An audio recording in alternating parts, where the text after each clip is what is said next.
Rempli, gros. Champagne, basket.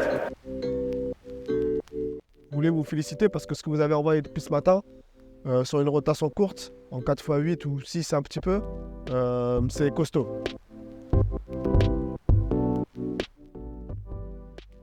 Le 27 mars 2024 signe la première édition de l'Opportunity Game, un événement de détection rassemblant plusieurs académies au sein du centre de formation du Champagne Basket. Une journée orchestrée par Coach Aoun. Ok, bon, j'espère que vous allez tous bien. Je me présente, donc Mohamed Aoun, responsable du centre de formation du Champagne Basket. Cette journée a lieu via notre collaboration avec vos coachs de vos académies. L'idée de cette journée, c'est de pouvoir vous voir jouer. Vous êtes là pour entrer potentiellement dans un centre de formation, pas pour jouer en N1, en Pro B. Nous, on va pas chercher des mecs qui savent faire tout de suite. Ce qu'on va regarder, c'est des mecs que nous, on pense avoir les compétences de pouvoir accompagner. Que vous ratiez des lay-ups, que vous ratiez une passe, ça, c'est pas grave. Pendant les années qui arrivent, ça, c'est notre travail. Par contre, l'état d'esprit, le mindset, tout ce qu'il y a autour, ça, c'est votre job. Nous, on va être sûr que ça, chez vous, c'est compris. À partir de là, on peut faire notre travail correctement. Vous êtes arrivés depuis ce matin, je suis déjà en train d'évaluer vos attitudes. On est un groupe là où on travaille énormément ensemble tout au long de la saison, même plusieurs années avec certains. C'est un peu une famille de travail qui se développe petit à petit. Il faut savoir que la journée, on a un partenariat avec Up to the League qui en fait recense aussi des joueurs avec leur site, la capacité à être visible auprès de tous les clubs, avec une fiche à vos noms, avec vos stats tout au long de la saison et ainsi de suite. Donc ils sont là pour filmer l'événement avant que la journée démarre. Est-ce que vous avez des questions, notamment les parents, de manière générale, sachant que tout au long de la journée, on sera disponible individuellement pour échanger. Oui, vous pouvez filmer, sachant que les matchs sont filmés. Donc à la demande auprès de vos coachs, bien évidemment qu'on vous transmettra ça. L'objectif est que tout le monde puisse trouver son projet. Donc Geoffroy, qui est le directeur du centre de formation. Donc, bienvenue à Reims et ravi de vous accueillir pour cette journée.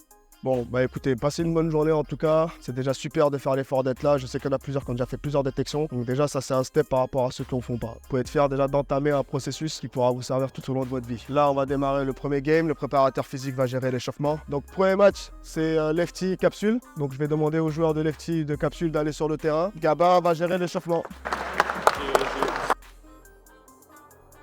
La journée étant lancée, nous en profitons pour rencontrer l'un des fondateurs d'une des 4 académies présentes aujourd'hui.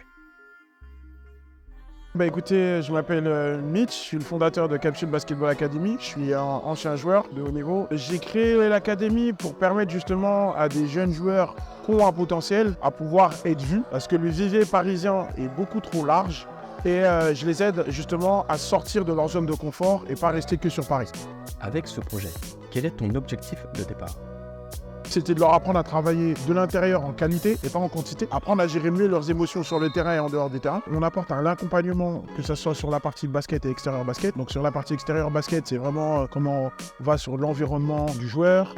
Est-ce qu'il est dans un environnement sain et tranquille pour que lui puisse se concentrer autant sur ses études que sur le basket, qu'il ait un équilibre. Et l'idée dans ça, en plus, c'était de pouvoir leur apprendre à connaître vraiment tous les protagonistes qui sont autour de leur basket. C'est-à-dire comment savoir parler à un coach, un agent, un scout, à un dirigeant de club, même à une secrétaire d'un club. Et surtout, dans ça, on leur apprend des valeurs. Et c'est pour ça que ça nous a beaucoup rapprochés avec Reims et surtout avec le coach Aoun, qui est un très bon ami. Ça fait 2 ans maintenant que je suis allé, non officiellement, mais où je scoute des profils de joueurs que je leur présente régulièrement dans l'année.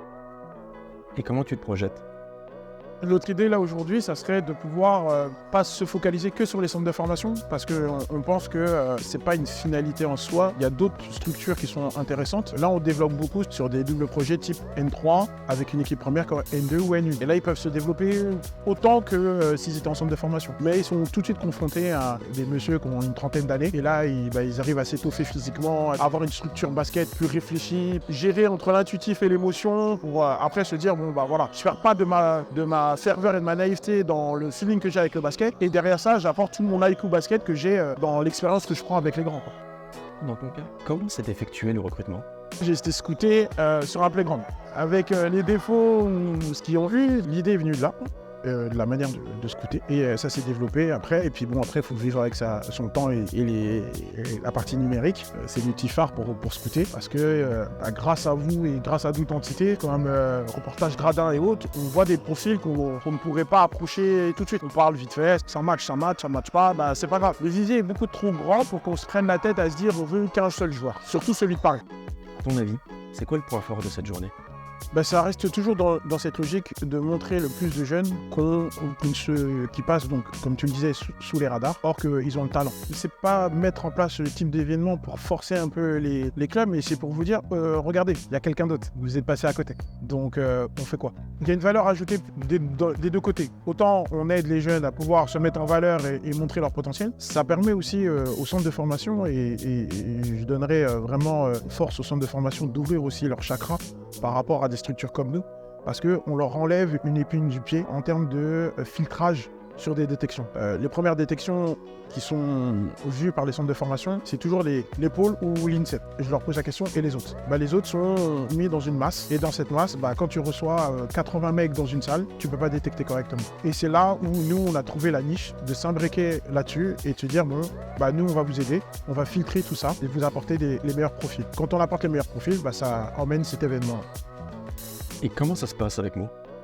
La relation a dépassé le stade de coach-coach, de humain-humain. On est arrivé où on a installé limite vraiment une cohésion fraternelle. On a un regard, il pense à quelque chose, je sais que, ok, je saurais où taper pour aller lui récupérer la pépite dont il a besoin. Il n'y a pas de mots, c'est indescriptible. C'est ce genre de feeling très rare et que nous, que ce soit joueurs ou individu, on aimerait avoir avec une personne comme ça. Parce que on fait en sorte, on se parle tout de suite, et les choses qui ressortent, on parle en valeurs humaines. Ces valeurs-là qui se perdent en fonction de l'évolution de notre basket aujourd'hui et qu'on essaie de remettre au goût du jour. C'est le profil de personne qu'il faut avoir dans son entourage, en tout cas, même en tant qu'ami ou en tant que collaborateur dans le monde professionnel. Il est très, très, très, très pro et humainement, c'est une crème. Il a envoyé, pourquoi il stresse là? Ce qui fait que tu capitalises beaucoup sur ton vécu. Moi, j'ai eu un parcours et une expérience et j'ai fait le bilan. Qu'est-ce qui m'a manqué pendant mon parcours que je peux donner aujourd'hui? Communication, entraide et surtout ne pas bloquer l'information. Donc voilà. Et du coup, nous tous, toutes nos structures, Capsule, Lefty Show, Crosser, bientôt un autre à Marseille qui va bientôt arriver. Je vous conseille, on monte un consortium entre nous, où on s'entraide et on n'est pas en confrontation directe parce qu'on ne travaille pas de la même manière, mais on a le même but. Donc on fait quoi? On se tire la boue ou on monte ensemble? On monte ensemble. Avec ton recul, quel type de conseil tu pourrais donner à une ou un jeune aujourd'hui? Je partirai plus sur des billes de valeur. L'humilité. Le basket, c'est un sport qui est des fois très difficile mentalement pour les joueurs. Parce que c'est un sport qui t'amène souvent à avoir une situation où tu devras te remettre en question. Et quand on est en manque d'humilité, souvent on est dans le déni. Donc je dirais aux joueurs, ta progression passera par le respectorat de toi-même, de ton basket, et surtout l'humilité qui viendra englober en papier cadeau tout ça. Plus tu seras humble, plus tu seras respectueux, et plus tu seras strict dans ce que tu veux faire, plus ton basket ira loin. Et tu iras loin. Quel qu'en soit le passage que tu auras, centre de formation, pas centre de formation, on s'en fout.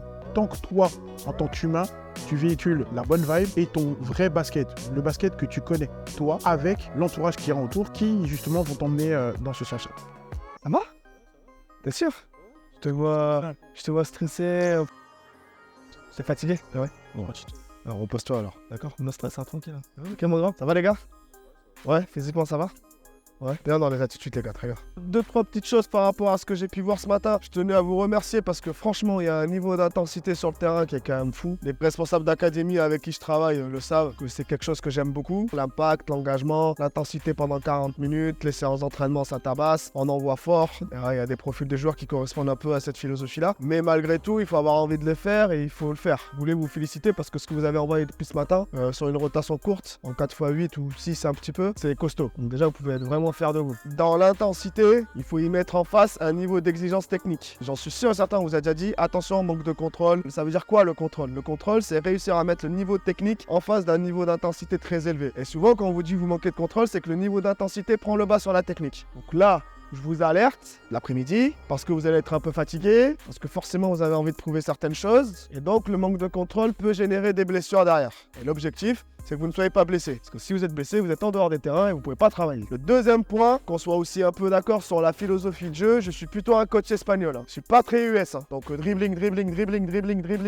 one-on-one, 1 contre 1, c'est pas ma cam. C'est ma cam quand il faut le faire. Quand c'est ton moment à toi d'aller jouer ton 1 contre 1, ça, il n'y a pas de problème, il faut le faire, il faut assumer. Et pour ça, il n'y a pas de poste 5, poste 4. Tu es ouvert, tu as un tir à 3, tu prends, tu as un drive, tu prends. Il n'y a pas de statut par rapport à ça, c'est la bonne lecture. Et après, on va progresser pour être performant là-dedans. A contrario, quand il y a la passe à faire, il faut la faire. Même si on est le meilleur joueur de 1 contre 1 et qu'on est capable de marquer sur 2 mecs, il y a une passe à faire, vous devez la lâcher. Après, si votre pote le met pas, ça c'est de sa responsabilité, c'est pas grave. Mais vous devez faire le bon choix. Et je trouve qu'à certains moments, il y a eu beaucoup trop la balle portée, beaucoup trop de 1 contre 2, 1 contre 3. Dans le jeu de relance, beaucoup de dribbles alors qu'il y avait un mec tout seul devant à lâcher. Donc je vous encourage en deuxième partie de la journée d'aller vers ça. Et si vous perdez la balle dans la passe et tout, ce n'est pas grave. Le plus important, c'est d'être dans la bonne lecture. Est-ce qu'on est OK avec ça? Donc on était censé reprendre à 14h, on va décaler à 14h15. Comme ça, vous avez le temps de manger, vous avez le temps un petit peu de vous balader, de récupérer, d'échanger entre vous. Ça aussi, c'est important, ok? Et puis après, on reviendra tranquillement, on remettra un échauffement en place. Cet après-midi, ça sera plus court quand même les games, on partira plutôt sur du 4x6. Et puis après, moi, je m'ajusterai avec vos coachs aussi pour votre intégrité. D'ici là, si les parents, vous avez des questions, il ne faudra pas hésiter à venir me voir quand on reviendra. Si les joueurs, vous avez des questions, il ne faudra pas hésiter à venir me voir. D'accord? Il n'y a aucun problème avec ça, on peut échanger sans souci. Est-ce que c'est good pour tout le monde?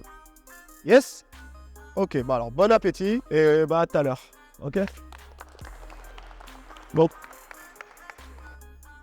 Nous retrouvons Hilario, avec qui nous avons déjà eu l'occasion de travailler, notamment sur la Lefty Draft en début d'année. Ça s'est fait directement du fait qu'on était en train de contacter plusieurs coachs de centre de formation sur le processus de la Lefty Draft. Et c'est vrai que maintenant, moi, avec le fait que j'ai rejoint l'agence Backstage Sport, il y avait déjà un lien avec mes associés, Bertrand Gilles et Julien Durécu. Donc je lui ai présenté mon projet de la Lefty Draft. Et depuis, on va dire, novembre, on est en contact régulier par rapport à des profils et par rapport à des projets que je voulais mettre en place. Et notamment la Lefty Draft que j'ai pu faire avec vous, Up to the League et d'autres centres de formation, quoi. Comment s'est intégré le Lefty Show sur la journée d'aujourd'hui? C'est lui qui nous a sollicité sur Lefty Show. Mais en fait, vu qu'il était à la draft, il s'est dit qu'il allait prendre les profils qui l'avaient intéressé et que moi, en fait, j'allais juste faire une équipe des profils qu'il aimait bien pour ensuite venir à Reims pour cette opportunité de game. Bon, moi, j'ai trouvé ça plutôt cool. Au lieu de commencer à dire aux jeunes de venir juste faire un test en entraînement, là, d'être sur une journée de match contre d'autres gamins, ça permet de les voir dans d'autres dispositions aussi que juste un entraînement qui peut être stressant aussi pour certains. On peut dire que c'est une journée gagnant-gagnant. Exactement. Donc là, c'est vraiment, on va dire, c'est vraiment des profils qui sont intéressés et intéressants pour le centre de formation de Reims. Et pour Mohamed aussi. Là, ils ont la chance d'avoir un préparateur physique qui leur fait aussi l'échauffement. Donc de voir en fait les backstage, je vais le mettre, mais bon, les backstage d'un centre de formation, en tout cas de très haut niveau, quoi. Et comment tu décrirais la relation avec Mohamed? Humaine, c'est-à-dire que Mohamed, il va pas me parler de profil, va me dire ouais, moi je veux un grand, je veux ci, je veux ça. Il va me dire ce que je cherche, c'est un jeune qui est coachable, qui a la bonne attitude, qui en fait va lui permettre de se dire ce gamin-là, je peux aller en fait à la guerre avec lui. En fait, ce qu'il cherche bien sûr, c'est des profils, mais surtout c'est un être humain, une éducation. Et je pense qu'il y a plein de coachs qui devraient en prendre la graine sur ça aussi, parce que avant tout, le plus intéressant pour un jeune, c'est d'être dans un cadre. Il y a plein de gamins qui sortent d'un cadre, qui ont peut-être le meilleur profil ou autre, mais des fois en fait partent d'un centre parce que mauvaise attitude, embrouille avec les coéquipiers, avec le coach et autres. Et je pense qu'il a raison de partir sur des gamins qui sont coachables et bien éduqués aussi.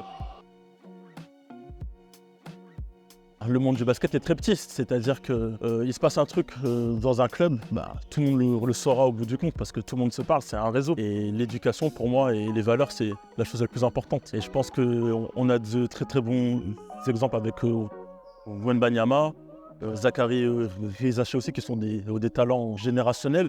Et par contre, en termes de valeurs et de prestance, des joueurs à suivre et des exemples à montrer aux jeunes joueurs aussi. Voilà, des profils comme ça, qu'on n'entend pas, qui travaillent et qui ont de grosses valeurs humaines.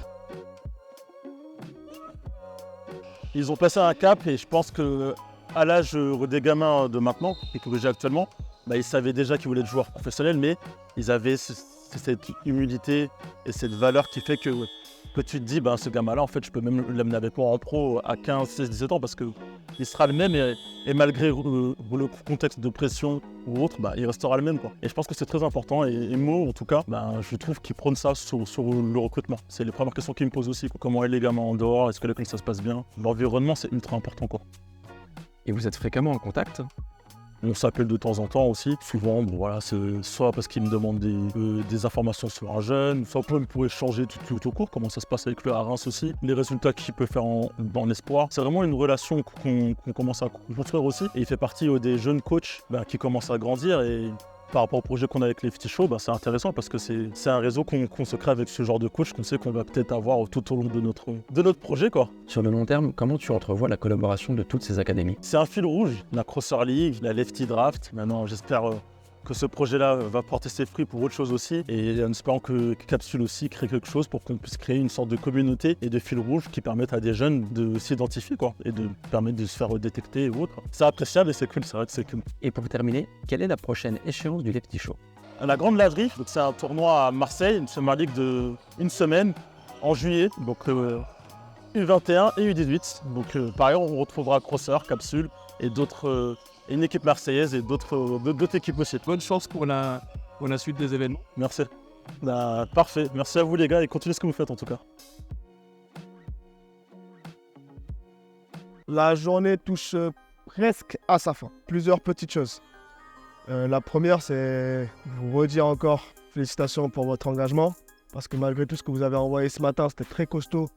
Et vous avez essayé de renvoyer ça cet après-midi alors qu'il y avait la nourriture, la fatigue forcément. Donc félicitations à vous pour ça. C'est même pas une question de détection ou quoi, c'est qu'en faisant ça, vous gagnez le respect des gens aussi. On ne gagne pas le respect des gens qu'à travers des stats, mais surtout à travers des attitudes, l'engagement et un process, d'accord? Et moi, quand j'échange avec les personnes ici qui vous encadrent, j'entends beaucoup de process dans le travail. Ah, lui, il travaille. Ah, lui, il lâche rien.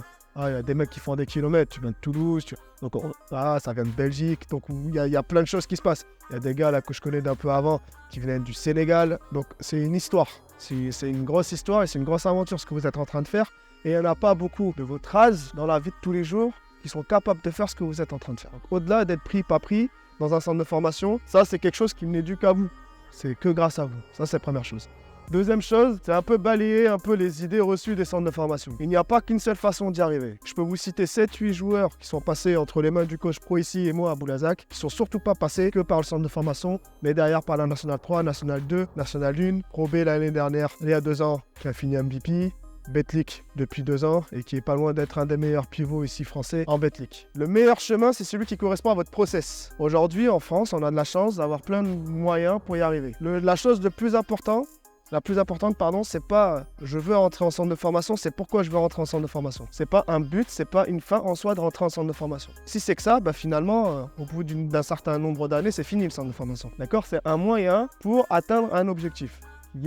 De jouer professionnel pour la plupart d'entre vous. Mais sachez que pour atteindre cet objectif-là, il n'y a pas que les centres de formation. Il y a aller jouer en National 3, il y a aller jouer en National 2 et montrer des choses, puis être recruté en National 1. Il y a peut-être partir à l'étranger. Je vais aller dans une National 3, mais je sais qu'ils ne s'entraînent pas beaucoup, donc je vais voir comment je peux m'entraîner à côté un peu plus. Il y a investir sur du travail individuel, sur des préparateurs physiques, sur des préparateurs mentaux. Ce qui doit vous guider, ce qui doit vous animer, c'est votre objectif ultime et tout ce que vous allez mettre autour pour y arriver. Le centre de formation fait partie d'une option pour y arriver. Donc ça, c'est important parce que ça vous permet dans les émotions de ne pas être frustré ou de ne pas mettre fin à votre projet parce que vous n'êtes pas pris dans un centre de formation. Et à l'inverse, de ne pas vous orgueillir parce que vous rentrez dans un centre de formation. Encore une fois, c'est pas parce qu'on rentre qu'on y arrive et c'est pas parce qu'on n'y rentre pas qu'on n'y arrive pas. Ça, c'est une très fausse réalité. C'est parce qu'on travaille et qu'on investit sur le travail qu'on y arrive et c'est parce qu'on ne fait pas les efforts ou qu'on suit un peu le mouvement qu'on n'y arrive pas. C'est ça la vraie réalité. Ça, c'est la deuxième chose que je voulais dire. La troisième chose, c'est que dans un centre de formation, on recrute des potentiels, des profils, des besoins, mais aussi par rapport à ce qu'on a aussi au club. Vous savez que dans un centre de formation, c'est 6 années d'âge. Donc de 2008 à 2003. Donc la génération 2003 va sortir, la génération 2009 va rentrer. Donc il y a un équilibre aussi à avoir sur les postes de jeu, il y a un équilibre à avoir sur les années d'âge. Donc des fois, on peut trouver un joueur ultra intéressant qu'on aimerait recruter, mais en fait, on ne peut pas le recruter. Donc attention à justement le fait de rentrer ou de pas rentrer en centre de formation, à ne pas prendre personnellement et à ne pas dire parce que je suis trop nul ou c'est parce que je suis trop fort.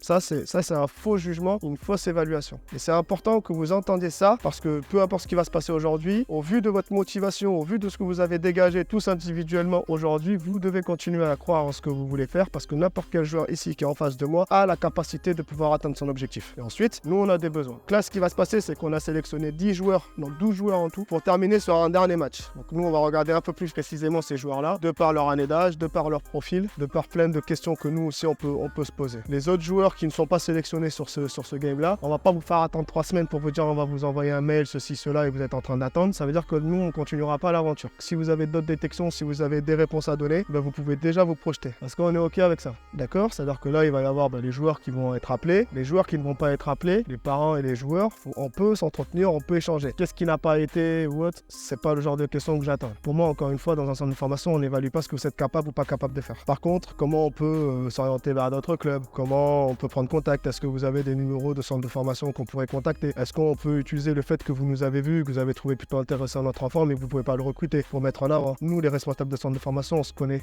on s'appelle. Donc ouais, voilà, il est venu à ta section, t'en as pensé quoi? Boum, moi je peux dire. Des fois, les vidéos, les images donnent pas la même chose qu'en live. Donc on va m'appeler, on va me dire, alors qu'est-ce que t'en as pensé? Ça, c'est des choses qui sont possibles. Il n'y a aucun problème. Donc si vous voulez qu'on se voit pour que je puisse vous donner mes coordonnées et pouvoir un peu vous aiguiller, en plus des responsables qui sont autour de vous, il n'y a aucun souci, ma porte est ouverte jusqu'à votre départ. Ok? On est en phase avec ça? Ouais, super. Vous allez vous rassembler par académie et vos coachs vont vous annoncer les joueurs si ce n'est pas déjà fait. Et puis derrière, ceux qui sont sélectionnés viendront ici sur le terrain. Est-ce que vous avez quelque chose à rajouter? Non? Parfait, donc rassemblez-vous s'il vous plaît par académie. C'est quoi? Prenons désormais un peu de temps pour rencontrer un des acteurs de la journée. Bonjour, je m'appelle Zigo Minucci. Je suis un joueur international belge. J'ai 16 ans. Je suis en centre de formation en Belgique, mais je cherche un centre de formation en France. J'ai fait l'équipe nationale et l'Euro 2023 avec la Belgique en dessous de 16 ans. Et pourquoi tu cherches un centre de formation spécialement en France? Parce que si je viens en France avant mes 17 ans, j'ai peut-être une chance d'avoir un papier comme quoi je pourrais être français. Et même le niveau en Belgique, je trouve qu'il est moins élevé qu'en France. Si je vais atteindre mon top niveau, je pense que c'est essentiel pour moi de venir en France. Peux-tu nous expliquer comment se passe la gestion de ta carrière? Pour l'instant, j'ai mon papa qui est là derrière moi, c'est lui qui gère un peu tout. J'ai un agent aussi. Les choix, c'est eux qui les font. Moi, je suis, mais ils font ce qui est mieux pour moi. Ton agent te propose souvent des pistes? L'agent, oui, mais plus Bâle. J'ai fait la Crosseur League avec Bâle, ce qui m'a permis de me montrer en France. Puis j'ai été invité par Lefty Show à leur draft. Et là-bas aussi, j'ai été pris dans les meilleurs joueurs pour faire le tournoi Star. Et ça m'a permis de me montrer devant certains centres de formation. Et voici pourquoi je suis à Reims aujourd'hui. Suite à ces détections, as-tu eu des contacts de la part de centres de formation? Par Reims, du coup, j'avais 2-3 clubs qui voulaient bien me voir. J'ai des à Blois, mais pour l'instant, je n'ai pas encore trop choisi. Mais c'est la deuxième fois que je vais à Reims, ça me plaît beaucoup. Et voilà, c'est plus proche un peu pour moi au niveau de ma famille et tout ça. Donc pour l'instant, c'est mon premier choix. Avant ces événements, tu connaissais déjà Mohamed? Non, je ne le connaissais pas personnellement, mais j'ai fait aussi le Lyon Camp Combine. Et là, directement, il est venu me parler, il m'a dit que ça allait beaucoup t'intéresser. Il faire des tests à Reims. Et ouais, je l'ai beaucoup plu. Et maintenant, je suis de retour ici avec Bâle encore une fois. Et je pense que j'ai pu montrer ce que je savais faire. Et de ce que tu as pu voir, comment tu perçois sa méthode? Très, très exigeant. Beaucoup de défense, mais c'est un coach qui est vraiment là pour ses joueurs. Et il veut le meilleur pour nous tous. Que mets-tu en place pour progresser? Entraînement individuel tous les jours, en plus de mon entraînement collectif. Je varie école et entraînement grâce au centre de formation. Et de plus, j'ai des entraînements avec Bâle une fois par semaine. Là, je prends 2 heures avec le coach Atta. On bosse sur tous les fondamentaux qu'a besoin d'un meneur pour aller au haut niveau. Et comment tu te projettes sur ton évolution par exemple? Là, je suis dans un niveau en Belgique qui est assez bon, mais toujours pas le top. Donc, je pense pour moi qu'intégrer un centre Pro B, surtout que je suis encore X8, ça pourrait me permettre de montrer à des clubs Pro A. Mais je pense que c'est la bonne démarche, pas de trop miser trop directement, parce qu'après sinon ça va peut-être m'affaiblir. Et à quoi ont servi tous ces événements? Me montrer. Je voulais aussi que les gens de Bâle puissent se montrer, c'est le cas. Je pense que moi et Dylan, un jour qui est avec moi au centre de formation, s'est bien montré aussi. Ça fait que tu es en pleine période de réflexion en ce moment. Ça fait 1 ou 2 semaines qu'on parle beaucoup avec les parents pour être sûr de mon choix. Parce que j'ai pas envie qu'ils me lancent en France comme ça. Et que pour en finir, dans 2 ans, je reviens en Belgique et j'ai peut-être gâché ma carrière entre guillemets. Du coup, on essaie de bien réfléchir. Ouais, je pense que le plus important, ça va être la famille et les proches aussi. Quelle est la chose la plus importante dans ton projet? Beaucoup de sacrifices. Sans sacrifice, je pense que tu peux pas réussir dans le sport. Voilà, même faire des longs trajets pour pouvoir te montrer tout ça, mais beaucoup de sacrifices. Et jusqu'à présent, ça a été quoi ton plus gros sacrifice? Je pense que c'est l'équipe nationale, m'entraîner 2-3 fois par semaine à 2-3 heures de chez moi, faire dépasser mes parents, et puis pendant 2 semaines être coupé du monde à l'Euro en Macédoine du Nord tout seul, c'est très compliqué, mais voilà, ça a ses effets. Moi j'aimerais te voir jouer avec un grand quoi. Le rôle, tout ça, donc quitte à ce que ça soit out. Et pour finir cette journée, un dernier match. 2 équipes ont été faites par les différents responsables des académies. Une sélection sera coachée par Mohamed et la seconde sera coachée par Franck. On va chercher des maillots là pour que vous puissiez être identiques. Ok. Allez, venez là après, venez là.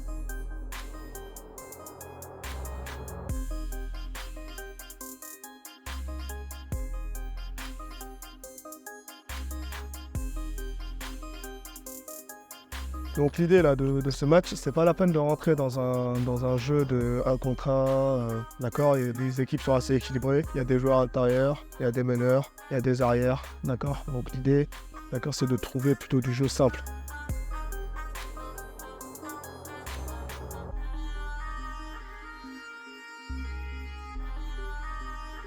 Lâcher les balles, donner la balle à l'intérieur quand la situation se présente, d'accord. S'il y a des écrans à poser, on vient poser les écrans. On est soit sur du switch, soit sur du step, on évite d'être sur autre chose. Et après, on est dans le jeu de lecture. Ok, on n'est pas une équipe pour l'instant, donc on ne joue pas sur quelque chose de bien identifié. Par contre, défense tout terrain.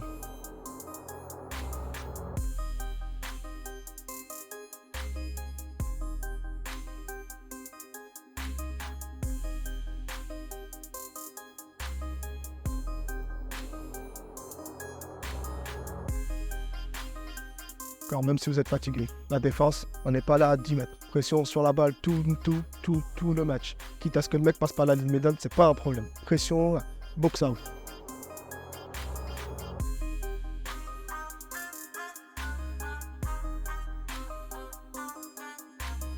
De la dureté au rebond, prise d'initiative, peu importe, c'est votre force, c'est pas votre force, c'est la même chose, d'accord. On refuse pas les actions de tir ouvert, que ce soit le drive ou le tir extérieur. Les lectures au niveau des passes.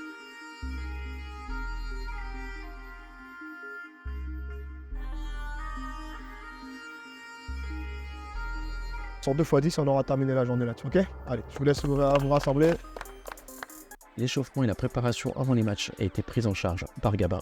Et dans le cas de grands gabarits, une visite de contrôle est effectuée en début de journée. Gabin nous fait son rapport. Sur les très grands comme ça, surtout quand ils sont bien jeunes, c'est pareil, tous les ans on fait les tests sur eux. C'est des tests de profilage moteur. Ça va nous permettre d'identifier des potentielles faiblesses musculaires, créer des déséquilibres qui peuvent amener à des blessures, connaître un peu la mobilité du gars au niveau articulaire, connaître un peu les défauts qu'il peut avoir, s'il y a des problèmes orthopédiques, savoir l'orienter si on voit des choses qui peuvent vraiment être problématiques. Et ensuite ça nous sert à faire des routines plus tard. Mais là, comme c'est dans un process de recrutement, c'est aussi important pour nous de savoir pour un grand comment il est, parce que c'est des physiques qui sont très particuliers, des proprioceptions qui sont très particulières par rapport à des gars plus petits, plus normaux entre guillemets, quoi. Et dans le cas où un joueur est pris par le centre de formation, quelles seront tes étapes par la suite? Donc je vais refaire ces tests, de tests moteurs. On va faire aussi tout ce qui est tests liés au cardio, les tests athlétiques, etc. Et à partir de ça, on va mettre en place un programme d'entraînement lié